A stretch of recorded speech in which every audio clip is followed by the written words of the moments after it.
Bharatiya Janata party द्वारा स्थानीय सूचना केंद्र सभागार में आयोजित संविधान निर्माता भारत रत्न बाबा साहब डॉक्टर भीमराव अंबेडकर सम्मान समारोह में मुख्य वक्ता के रूप में बोलते हुए भाजपा के राष्ट्रीय महामंत्री एवं पूर्व में राजस्थान प्रदेश के प्रभारी रहे अरुण सिंह ने कहा कि बाबा साहब डॉक्टर भीमराव अंबेडकर को कांग्रेस ने बार बार धोखा दिया, जबकि भाजपा ने सदैव उनका सम्मान किया।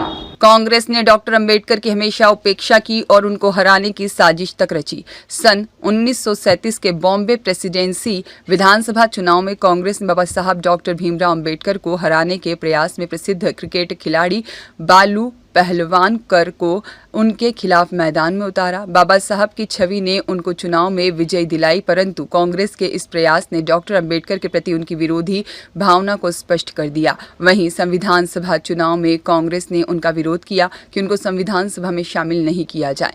हिंदू महासभा के नेता और जवाहरलाल नेहरू के मुखर आलोचक श्री M.R. जयकर ने पुणे से अपनी सीट से इस्तीफा दे दिया। तत्पश्चात डॉक्टर अंबेडकर संविधान सभा के लिए उस सीट से चुने जा सके।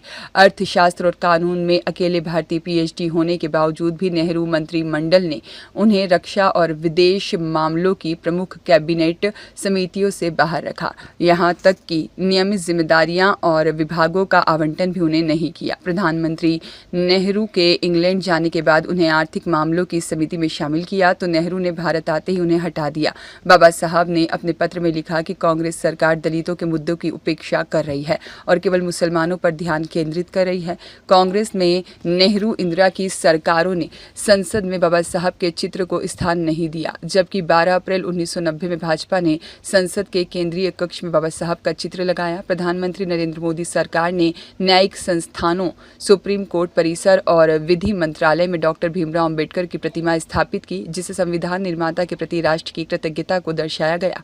और समता की प्रतिमा मुंबई में डॉक्टर भीमराव अंबेडकर की भव्य प्रतिमा स्टैच्यू ऑफ लिबर्टी का कार्य प्रगति पर है, जो कि उनके विचारों और शिक्षाओं का प्रतीक होगी। भीम ऐप की शुरुआत प्रधानमंत्री नरेंद्र मोदी द्वारा की गई। मोदी सरकार द्वारा बाबा साहब भीमराव अंबेडकर के जीवन से जुड़े 5 महत्वपूर्ण स्थलों को पंच तीर्थ के रूप में विकसित किया गया, जिसका ऐतिहासिक और सांस्कृतिक दृष्टिकोण से विशेष महत्व है। उनके सम्मान में पार्टी ने 14 अप्रैल से उनको कार्यक्रम दिए हैं, क्योंकि भारतीय जनता पार्टी एकमात्र ऐसी पार्टी है जो बाबा साहब के विचारों को साकार करने का काम कर रही है।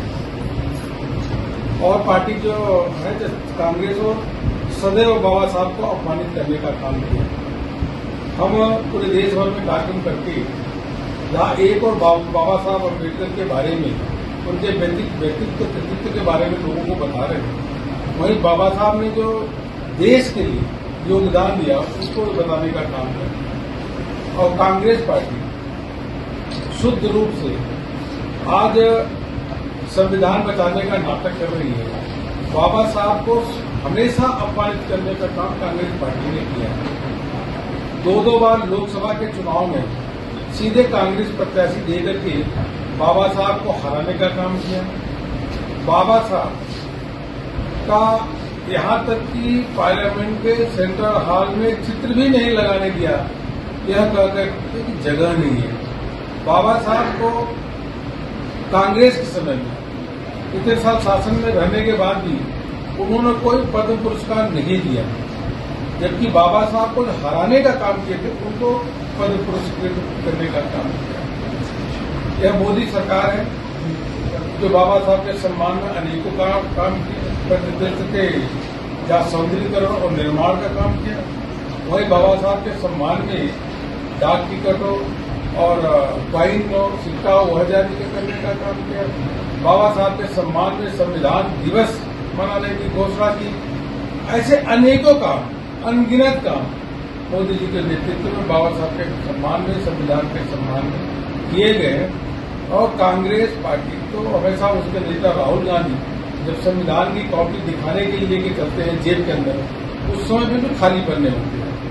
इसलिए कांग्रेस पार्टी का एक काला कारनामा लोगों के सामने लिया ना, तो भारतीय जनता पार्टी मोदी जी के नेतृत्व में या भजन लाल जी के नेतृत्व में जो काम हुआ उसको बताने का काम करते हैं। हमें इस बात की प्रसन्नता है कि जहाँ एक तरफ मोदी जी के नेतृत्व में दलितों के लिए, एससी वर्ग के लिए, एसटी वर्ग के लिए, शोषित वंचित के लिए अनेकों काम, मुद्रा योजना से लेकर एकलव्य विद्यालय से लेकर के अनेकों छात्रवृत्ति बढ़ाने का काम हुआ, अनेकों योजनाओं पे काम हुआ।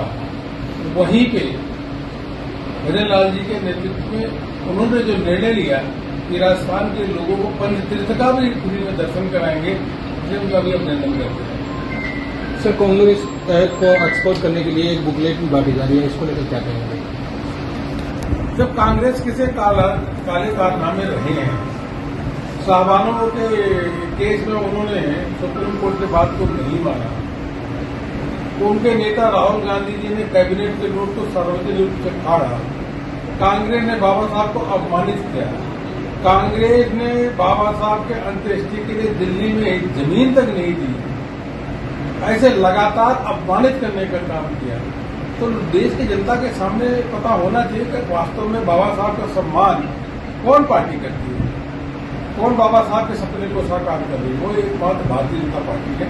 बीजेपी सदैव उनका विरोध करती रही, उनकी नीतियों का विरोध करती रही। सर, देश भर में हज पर जाने वाले यात्रियों की संख्या है वो हर साल कम होती जा रही है, क्या मान रहे हैं कि सरकार ने सब्सिडी बंद कर दी तब ऐसा हो रहा है? मैंने आजकल सब्सिडी की जरूरत नहीं है और अनेकों देशों से जा रहे, हो सकता है भीड़ अधिक इसलिए कम जा रहे हैं। सिर्फ वक्फ संशोधन कानून को लेकर लगातार विरोध हो रहा है, इसको लेकर क्या कहेंगे? देखिए, इतने में कहूंगा, यह कानून